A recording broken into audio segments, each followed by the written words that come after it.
তো গাইজ দেখিছেই নহয়, এইটো হ'ল বিল্লু গেঙৰ লিডাৰ চৰ্দাৰ হয়। আমাৰ ৰুমত মানে যিমান আছে মেকুৰী তাৰ লিডাৰ হয় চৰ্দাৰ। কিন্তু ই এনেকুৱা মানে মানুহৰ কোচত সোমাই থাকি বহি ভাল পায়, টোপনিয়াই ভাল পায়, খাই পেলাই ভাল পায়, কাম কৰিবলৈ একেবাৰে বেয়া পায়। এতিয়াও বিন্দাছ টোপনিয়াই আছে। এইমাত্ৰ বাহিৰত অলপ ভাত খাই আহিছে, কিন্তু মানে পেট ভৰা নাই। আকৌ খাব, গৰম ভাত খাব, ঠাণ্ডা ভাত দিছোঁ মই। তো গৰম ভাত খাব, কামৰ পৰা আহি পেলাই লগে লগে দিছোঁ কাৰণে ঠাণ্ডা ভাত পাইছে। মাছটো গৰম কৰিয়ে দিছোঁ, গৰম মাছটো মই ফ্ৰিজত থৈ দিছোঁ। আকৌ এতিয়া ভাত বনি আছে, প্ৰেছাৰ কুকাৰত বহাই দিছোঁ। সেইটো ভাতটো হৈ যোৱাৰ পিছত আকৌ বিল্লু গেঙক ধুনীয়াকৈ দিব লাগিব।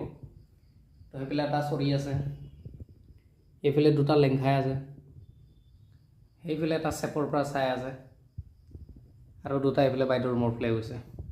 চব নিজৰ নিজৰ কামত মগ্ন হৈ আছে। তো বিল্লুৰ চাৰ্ডাৰ মোৰ কোচত বহা দেখা পায়।